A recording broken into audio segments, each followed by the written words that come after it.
Hey guys, this is Eric Weingarten with Weingarten Racing. I'm going to do it real quick. Well, it's not quick. This is probably going to be one of the longer videos I do. And let me describe what this is. So in a previous video, I had said if you have any questions, put those in the comments, and in a later video, I'm going to answer them. Well, this one question that someone had asked, I thought really should be its own video. Hence, I'm making a new video. That's what this one will be. This probably has a lot of information that's very valuable, but there's no way, and this is my fourth attempt on filming this, to get it smaller. So this may be a longer video than what you expected. And I'm giving you more information than you probably need to know. Maybe not. I wish someone had told me some of this stuff when I first started, so I'll do my best.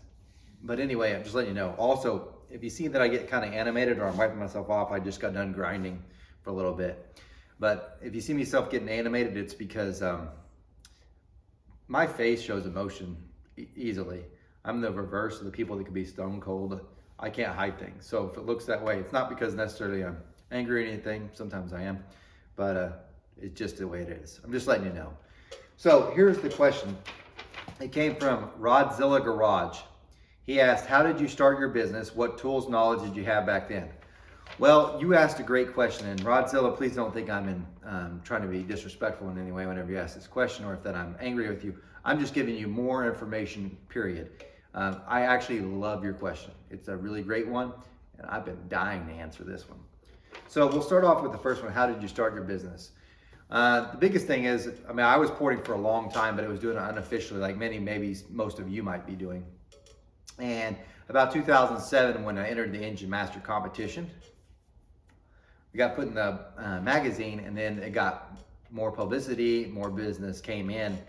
And my sister, which I've talked about before, she's actually my twin sister. She is an attorney, and she said you really need to set up the business properly for a bunch of reasons. So I'm going to tell you, in other words, I'm going to tell you how to actually get the business going, or what you need to have and what knowledge. So she said, hey, you need to set up an LLC. And the reason why you'd set that up if you get a business is because, let's say someone bought your equipment, something you sold, and then they got injured in some way, they could sue you.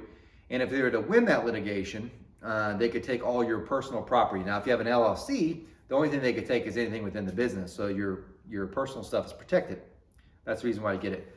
After that, or before that, I can't remember how it goes, you'll get your EIN number. Now it's like a social security number for a business. With that, you'll get your lines of credit and that sort of thing. From that point on, you'll then go get your individual sales tax ID for your state. You'll need that because eventually you end up selling stuff within your state, and you'll have to charge sales tax. There's no way around it. This all started officially in 2008. Now, what equipment did I actually have when the business started? Because that's part of it. These are the pieces of equipment I had, and I'll tell you what I had to do to make up for the stuff I didn't have. I had a flow bench, which was a Performance Trends, has an easy flow system, and I made one. And the rough cost on that's about $2,000, and then maybe another $1,000 or so in the fixtures to flow different heads. That black box is actually from that original. And the homemade bench, just in case you're wondering, there's nothing wrong with them. People will knock you for them, but when I bought my first commercial bench, the Sanes Digital 680, it was only 2 CFM difference from the homemade one. The big difference is this one, took up a lot less space, and it was more commercial, so people took me more legit. It's hard for people to believe when you got this box that, even though it was really nice in the end, all intricately built up, people just don't take it seriously. And if you've got one and you think you do, others don't. And I'm not trying to insult anybody, because I had it for years. You can't change people's minds sometimes on things. So I had that, and I just had my first grinder that I was using air, but I got so tired of hearing the compressor ran, so I went to electric die grinder, and I didn't get one of these expensive ones because I was cheap. I went to Sears and got this electric one, and it burned up. But I had that limited warranty, not limited, but this 2-year replacement warranty, and they kept exchanging those. Anyway, so that's what I had as far as equipment went. And if you notice, there's one more thing. I bought from a machine shop, Dunsworth Machine and Needed. He saw that how I was growing, and I asked if he had some equipment he wanted to get rid of, and he actually sold me the Sioux valve refacer. And what that does is it puts the new face or 45, 50, whatever degree angle you want on your valves and your back cuts. It's a really valuable piece of equipment, and I didn't realize how valuable it was back then, but it is. So for instance, I still have it, still use it, and there is no better one right now that's new, at least that I've seen. I have an AccuChuck that's in it, and it's amazing. I spent $600 for that. The AccuChuck was another $1,500. If that goes down, the shop's going to be ground to a halt for a while. So it's pretty important. Those, let me see if there was anything else. Those were the only pieces of equipment I had when I started. So the problem with that is you have a bunch of things you do that you don't have. You really need a seat and guide machine, and you also need a surfacer, and also like a Bridgeport type mill. That's about the basics that you need.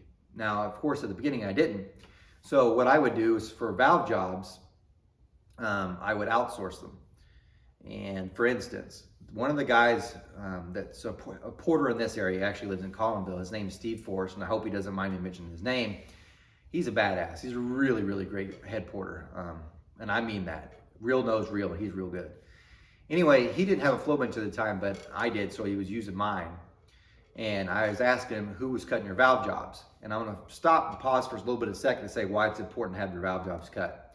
If you're a head porter and you just pick up a head, let's say you learned all the stuff that I've showed you, if I've taught you anything at all, or whatever you've learned, or however you learned it, and you pick up, say, a box stock Brodix IK head, Dart Iron Eagle head, whatever head, doesn't really matter, your LS head, and you do not alter your valve angles from that, and all you do is just follow basic porting principles, you're about 10 to 20 CFM down from anybody that has a custom cutter on there.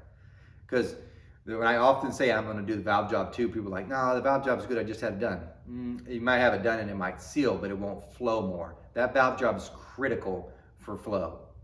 And I knew that, and the way you have it is you need to design your own custom cutters. So anyway, back to the story. I asked Steve who he was having do his valve jobs, and he said Stanley Morton. Stanley Morton, by the way, has a machine shop here in Broken Arrow, but most of you might know him from his daughter, whose name's Kayla Morton, who was married or dated or something, boosted GT on Street Outlaws. Anyway, he has his own machine shop, and he cut me a deal, and he was cutting my valve jobs on my head for $60 for a pair of head. That, I don't have to tell you, that's phenomenally cheap. And Stanley is a workaholic too. So he's always cranking out stuff, and he did really good. But I felt really guilty, to be quite honest with you, because I had to bring him 6 sets of heads or so to get done. And yeah, he might take like a week or so to get done, which that's fast. I mean, to be honest, because he had a whole other business side to run, and definitely things that made him more profit, and he still got it out. So he did those for me then. The other person that I used before that was under the machine, but they were 2.5 hours away. So I didn't make any money on the valve jobs then. But Stanley allowed me to make money, which I then used some of that money to buy my own seat and guide machine, the Rottler SG7. Now, this is something I need to tell you. When you buy your own piece of equipment, it doesn't matter what the equipment is, they're gonna lie to you. And what I mean by this is, this was, when I bought my Rottler seat and guide machine, they said it's $23,000. Now, if I told you something costs, let's say you bought a vehicle and they said it's gonna cost $23,000, you would think, okay, great, I paid $23,000, I should be able to get in the car and drive it. When you buy your seat and guide machine, your mill, any of these flow benches, when you get them, you can't. It would be like getting a car without tires, because they don't know what size tires you wanna run. And what I mean by that is, it's tooling. Once you get the machine, it's just the machine. You can't cut a head the minute you get it. You have to have other stuff. And they know that, and those are the parts that they try to hose you on. For instance, each one of the pilots, and there's about 20 up there, they run about $260. You gotta have those. Each individual size up to like half a thousand's difference in size. In case you're wondering, the pilot's what goes inside the guide, your holder goes over and spins, you have to have those. The next thing are holders. That's the actual piece. I don't know since it's telling you, but it's called a holder. Those are $700 a piece, you need at least 2. Then you've got these other holders that go in it that actually hold your blade. They're $200 a piece and you need 4. You also need individual cutting blades. Now you can get them from Goodson for $45, but most likely if you want to be successful, you won't use something generic. You'll use something you design on your own. Each design costs $150 and you're going to spend $40 on a blade, and the minimum is 3 purchases each time. So you got that. That's just on that machine.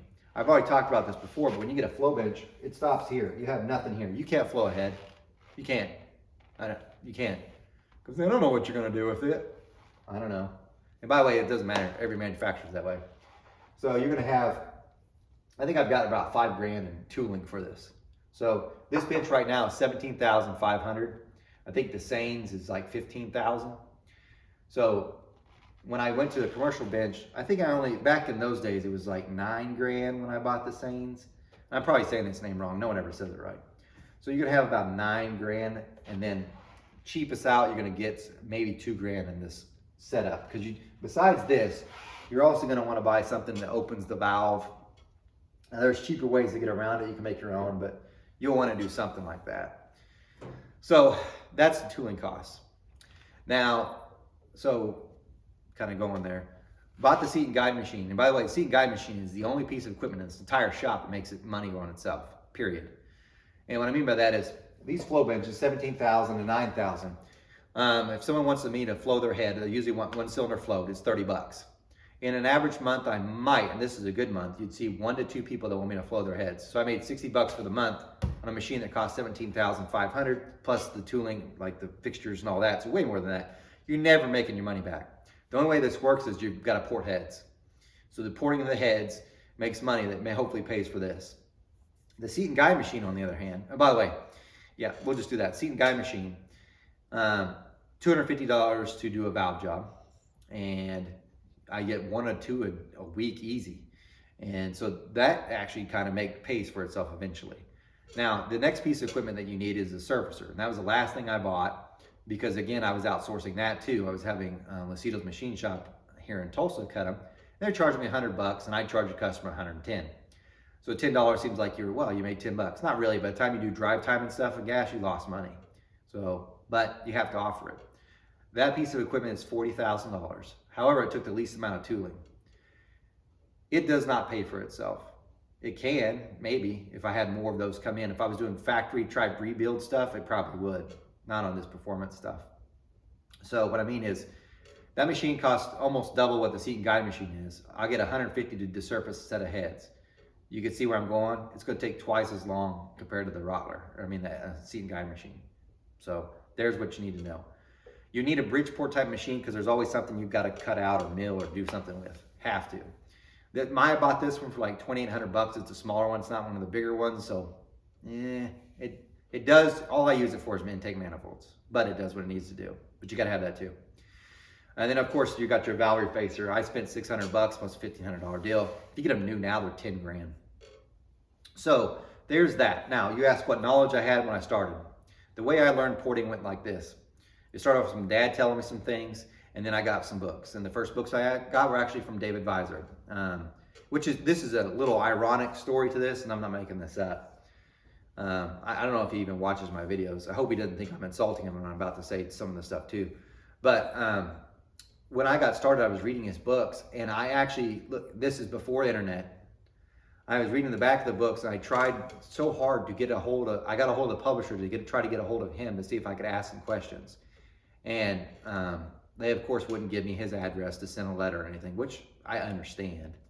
But there was zero way to get a hold of him. So you guys now have internet and emails and all this stuff. You don't know how good you had it.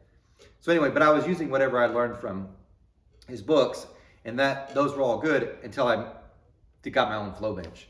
And then I realized the fallacies, or I shouldn't even say fallacies, the limitations of the knowledge that comes from that book compared to what the flow bench was telling me, and the different things from that, and then also starting to use the dyno. So there were some things there that, in other words, my knowledge expanded. And so from that point, it was mostly trial and error. But I knew that if I kept doing that, the limiting factor was going to be me. So what I needed to do was find other people and get some of their information. So I made it a point to try searching out different head porters and see if I couldn't visit with them for a while and see and learn from them. You could think of it like a different fighter learning different styles from a whole bunch of different people to make it their own. So the first person they came to was a guy named Larry Cole. He was up in Kansas. He passed away last year. He worked for me for about 1.5 years, and he taught me a lot of great stuff. He also had more belief in me than I did in myself. Because I remember him saying, because I was very frustrated because there was times where you do something and it would lose flow, and this is before, and the flow isn't everything, but you get the idea, hopefully, with what I'm saying. He goes, you just need to be patient. I can tell you you're going to be good. It's in your thought. I can see it. And so he helped me out. And then I went and tried visiting others. And the other one I visited was Chad Spire. And I learned a little bit from him as well. but probably the biggest one came whenever I went to Darren Morgan's head porting class. And he was working at Profiler at the time, and he had a head porting class. I spent some money on that, and I learned a lot of math and different things I didn't know before. Then I asked him if he would do a private lesson with me, and at that time he was at Ryer Morrison, and he did one-on-one stuff with me, which made a huge difference, because there's a big difference between seeing what's on pictures and on these videos than seeing it done in person, and how he's actually doing it and the way he's doing it. It made a difference. So hopefully that gives you some insight on how a business got started and the knowledge I came from. So, but if that was the only part of the video, I feel like I'd really let you down, because there's so much more that needs to be covered, and that's what the rest of this is for. So this is probably gonna get you animated. The first thing you need to know if you're going to start any business, whether it be head porting or nothing, you're about to have some pimps. And you're like, did I hear you right? Did you say pimps? Yep, you heard me exactly right. You're going to have several of them. The first one's going to be the government. And what I mean by that is they're going to start taxing you. Just like pimps tax the prostitutes, they're taxing you. And this might seem a little political here, but I promise you it's not. I live in the great state of Oklahoma. It's a heavily red Republican state. And Republicans are supposed to be the political party of low taxes, so on and so forth. They are for everything but anybody that's self-employed. And I don't think it's a red state. I only bring that up because of all the political parties, maybe this one was supposed to be the one you would think would be most beneficial to people that are self-employed doing this work. They're the same as everyone. And I don't think it's just Oklahoma. I think it's every single state does not care about you being self-employed. They'll make you pay an outrageous amount of taxes on you being self-employed. It's just the nature of the beast. Not political, it's how it is. For instance, here in the state of Oklahoma, they just had a 2.5% tax cut. They announced that for businesses. Corporate, not for these, not for little guys like myself. We got a big fat nothing, and every year we're gonna pay more. And it's not, and I mean that because that's just one part of the taxes. The other thing they're gonna get you is fees. Now I told you about setting up the sales tax ID thing. Here's one. They literally charge me every year, and this one makes me just infuriated. I'm sure you can figure it out anyway. I have to pay a $25 fee so I can pay them sales tax. That would be like you making your worker pay you to work for them. It's really ridiculous. I can't stand it. Now you might be saying, well, how much is that? I mean, how bad could it possibly be? It's 30%. So if you take the federal, state, and all the stuff from Oklahoma and federal and all of it together, it's 30%.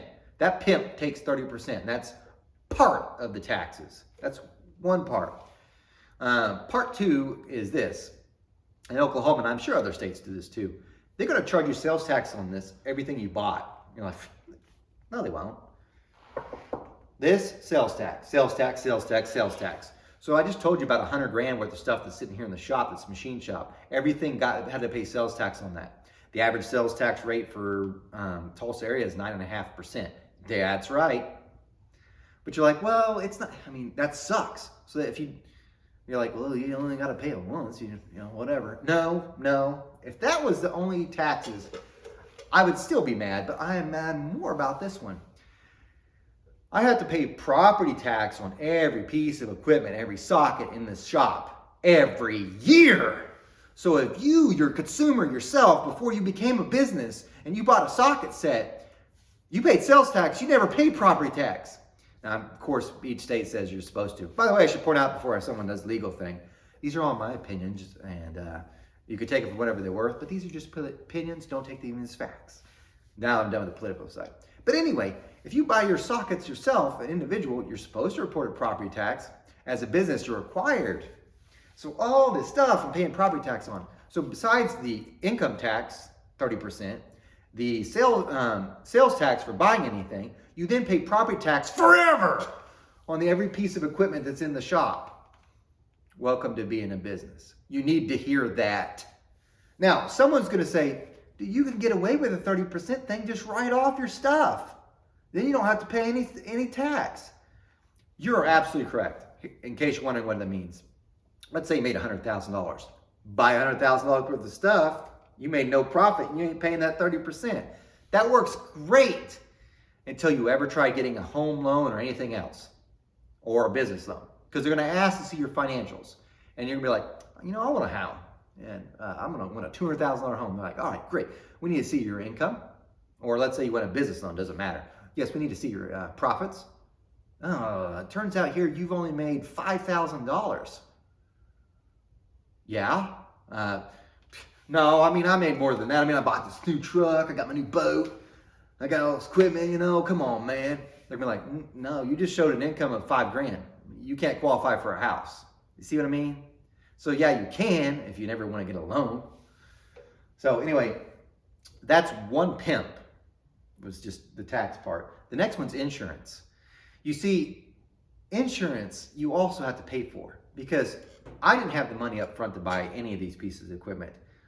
So I got a lease. A lease is a fancy way of them ripping you off with a higher interest rate, but you qualify.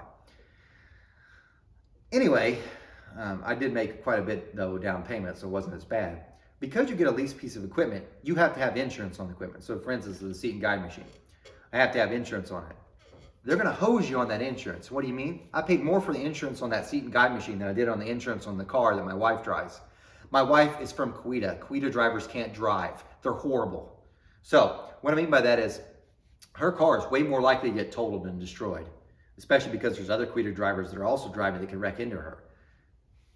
Or the machine that sits here in the shop that the shop might burn down, get struck by lightning or anything else. But yet I had to pay more for insurance than I did for the car. Every piece of equipment had to have it. Now you're like, well, once your lease is paid off, you don't have to have insurance. But you probably don't want to keep it anyway, because in the unforeseen circumstance that something happens, like someone breaks in and steals stuff in your shop, like heads, whatever else, you need the insurance. That's what sucks. That's your pimp, your protection. The next one is shipping. You are inevitably going to do shipping. You know why you're going to do shipping? Because I'm here in Broken Arrow, and you would think I'm the top dog head porter in this area. Nope. You know why? And most of the head porters in their own areas aren't the top dogs in their own area. You know why? Because the grass is green always on the other side.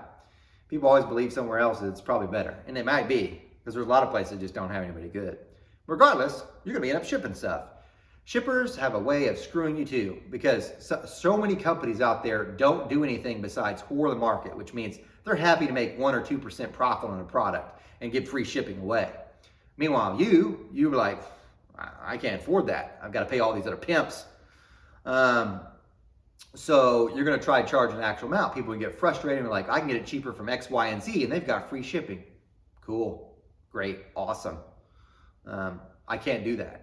You don't have the money. You have to explain that to customer, it's going to get pretty free already, and they're going to think you're trying to rip them off. No, I'm just trying not to go broke. The next one, this pimp really drives me crazy. If I told you I'm going to create a business, and what this business is going to do is I'm going to collect between 2 and 4% of every single transaction that happens in the United States. And not only that, when I mean transaction, I mean when someone's getting money and when they're spending money. You'd be like, there's no way anybody would ever go for that. Yeah, they do. It's called a credit card. And it doesn't have to be a credit card. I mean a Visa, whatever else. They charge us a 2 to 4% fee every time you use it. So I'm not eating that. I'm paying enough pimps. So on my invoices, and this is for you guys that want to be in business, you need to make this choice yourself. You can either, one, incorporate in the price, which is fine, or you can do what I can do, which is you can use your credit card and put a 4% fee on it because that's what they're going to charge me. Or you can send in a check. Of course, you got to wait for the check to clear because I'm not going to let it bounce and then it ships out and I've lost everything. So there's your next pimp. You need to know that. Now, the next parts I'm going through are some other things, not so much, they're more stuff that's bugged me through the years that I thought would be helpful for you guys to know. This next one is there's no equity in your business. And I mean not equity, but equability between your business and someone else's business. And then you're like, there is too. Let me explain. Cylinder head porting is not like any other business. Well, I mean, there's a few that are like that, but it's pretty rare. Our business is very unique. And what I mean by that is, if you get an electrical panel put in, you get your website redesigned, you get your tires installed, whatever else, those are just jobs that people just do. Cylinder head porting is not that. You can't be, I just ported your heads. No. They want you to port the heads and be number one. See, there's a huge difference. Everybody else just provides a service. You have to provide the best service. Because let's say you ported a set of cylinder heads and that engine finishes number two to someone else. They don't care that you did the service. They care you finished second. You see the point? And what I mean by that is all the other businesses don't see that at all. They just provide a service and you just pay the fee. You have to be the best of the best, and that is hard to do. Not only that, your profitability is less than theirs. So when you first start a business, what a lot of people want to do is barter with you. They'll be like, hey, can you port a set of heads for me, and then I'll do this thing for you. And I've been doing this, like I said, many years, and every one of them seems to do the same thing, where they think their service is worth more than your service. And here's what I mean. If it takes me 40 hours to port a set of heads, that's from Valve Job porting it, 40 hours. And I used to charge $1,000, and now I'm up to $1,100, inflation. Anyway, let's keep it $1,000 just to be, because it's easy. Takes me 40 hours to do that. Someone else will ask you, hey, I'll go ahead and wire your house or wire the switch in for you or whatever else. Or, you know what, I'll redesign your website for you. You're like, okay, cool. Or paint your car or chassis work, you can name it. All those companies work different than yours.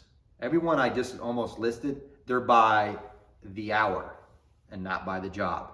And if you ever have to deal with them, you know how infuriating it is because you can't get a straight quote. And they're like, because we don't know what we got into. You mean you've been doing this for 10 years, electrical work, or 10 years painting a car, 10 years doing chassis work, and you can't tell me, have a price built into what you expect to go wrong. But when I get your heads, they must every time be immaculate where I have zero issues. Because that also has issues too.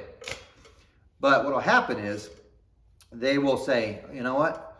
I can wire your car, paint your car, wire electrical panel, paint, do your transmission, whatever it is. But what they'll do is they'll be like, theirs will take some of the computer things, because I had one guy call me up, might take them 10 hours. It's going to take you 40. And they want double what you are. Meaning they devalue your work. So one of my pet peeves is when people devalue your work. And when you become a head porter, that's exactly what's going to happen. And I'll give you one example. Had an electrician come wire or just terminate some electrical stuff into the panel. And the only reason I had him do it's not because I couldn't do it, because I have a phobia with electricity. Yes. So the job took him right about 2 hours. Charged me $1,000. $1,000. 40 hours. I have to be the best. You just had to put it in. You get what I'm saying? You'll see that a bunch, and that one thing will light you up because you don't work like any business. You have to be the best, and they devalue you flat out. Now, the second argument would be like, well, you should charge more, or you should charge less. Yeah, I could charge more. You're right. Probably could. But I'm also thinking big picture, because I do know that eventually people are going to price themselves out of the market, and they'll get a boat, which is a little bit cheaper than racing. And then the less people doing this, it's not a long-term solution. But anyway, so be aware of that. Next thing is lies. When you start a business, go ahead and tell you, people are going to lie about you. It's guaranteed. Sometimes you'll know about it and sometimes you won't. Sometimes there'll be embellishments of things that went wrong, sometimes it won't. And I'll tell you an example in a minute.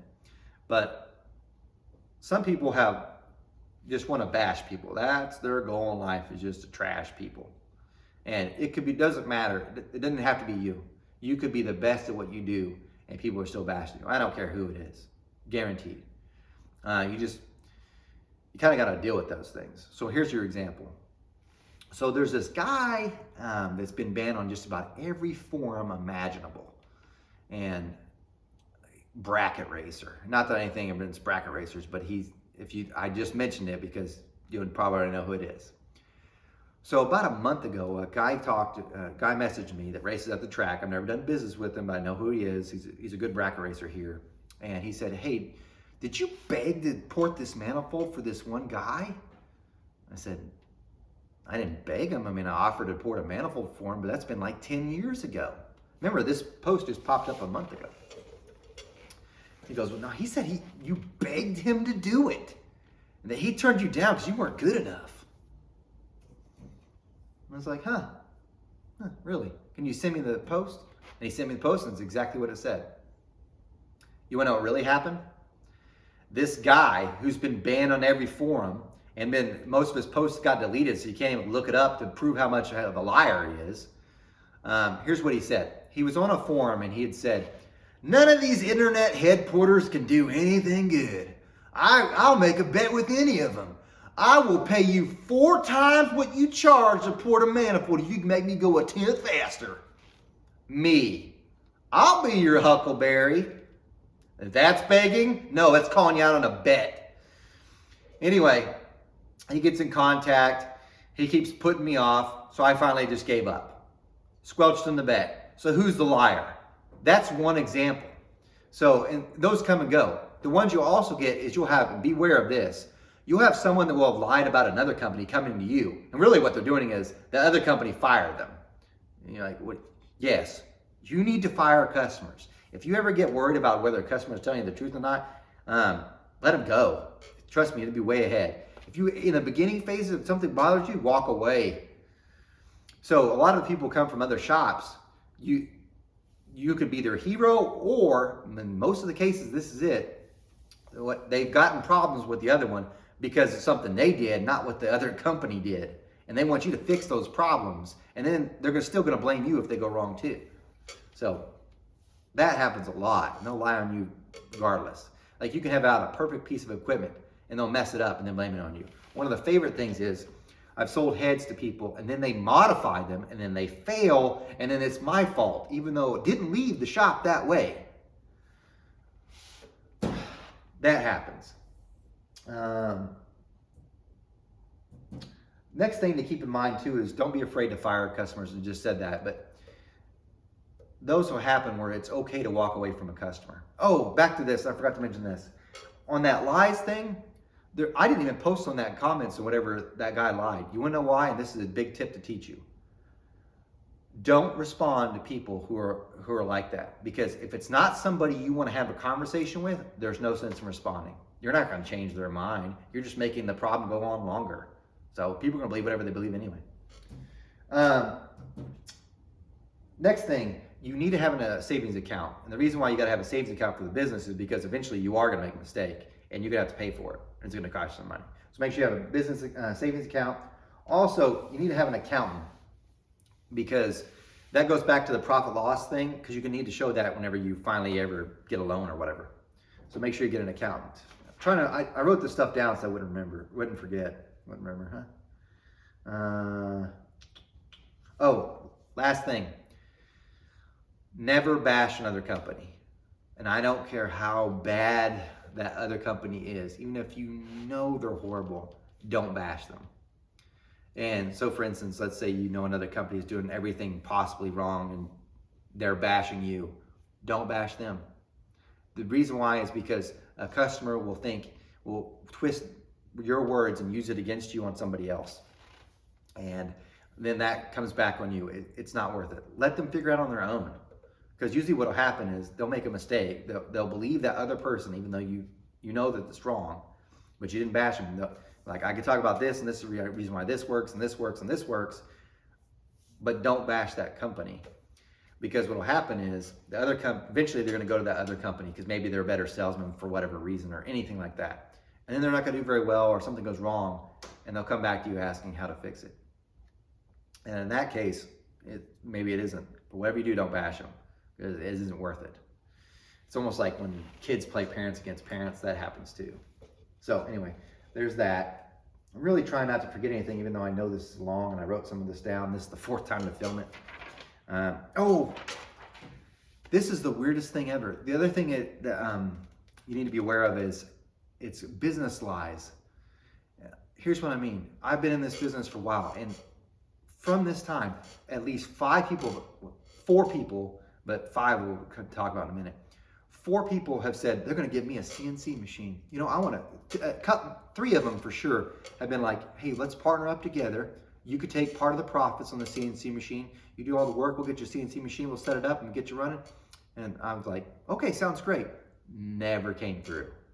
One of them actually said, I'm going to bring you a CNC machine. You can cut all you want. And why? Oh, I just want to be nice. We're bringing a dyno and other stuff too. Never happened. It's like they try catfishing you. I swear to God, in the last month, in the last 3 months, probably since the channel got bigger, there's been a couple people have called and like, oh, I'll bring you some stuff. Yeah, I'm coming out and bring you all this stuff. And I don't know why they do it, just to maybe get your hopes up, but it never happens. It doesn't. And people are going to do, and that's happened before, so I can't even say it's because of YouTube. And they just lie. They're trying, I don't know why the end game is for it, but if you think catfish is just for dating, there will be people who are offering you to bring you stuff, and then you will be like, yeah, or get you a job doing this or this. I'm going to bring you a dyno. I've been offered that one too. I don't know why, and you'll get it. Here's the best thing I say with that. When they offer you, say, are you willing to meet with me in the next 4 days? If they're not able to meet with you within the next 4 days and you can meet them there, they're lying. So, and it happens more than you would think. Now, I told you 5. The last one went like this. There was a guy who I thought, and he's got a business, very successful, but the only thing he's missing is the CNC machine and a head porter. Other than, he would have an empire if he had that. And so we tried working something out and it just didn't come through. Now, I'm not calling him a liar at all. He was just being honest. But the point I'm trying to make is 5 times I've tried to get a CNC machine. 3 of them were like, yeah, we'll go in together. It's a done deal. Never happened. 1 got offered for free, and 1 actually was the only one that said, I just can't do it yet. Now, that one I think would probably be the best one because he really would have everything. He'd be a force. But anyway, get used. That's one weird thing that will happen. And you'll be like, oh, I can't wait to tell these friends about this great opportunity. I'm going to get all the stuff. And it must be, and then you're like, wait a minute, better wait till it comes in because this sounds way too good to be true. But anyway, there's that. The last couple things I want to talk about is wife and family. This business, you would think when you start your own business, I can make my own hours. You can. You know when they're going to be? All the time. There is not many wives out there that can tolerate this stuff. Many of the people that I know that are head porting are on the 2nd, 3rd wife, whatever. It's super tough. You have to have someone that's really there with you because otherwise it can't happen. They have to be very understanding. And the other thing I would say is no matter how busy this gets, it's like Yellowstone. And they mentioned this in Yellowstone. These problems here will still be here whenever you come back.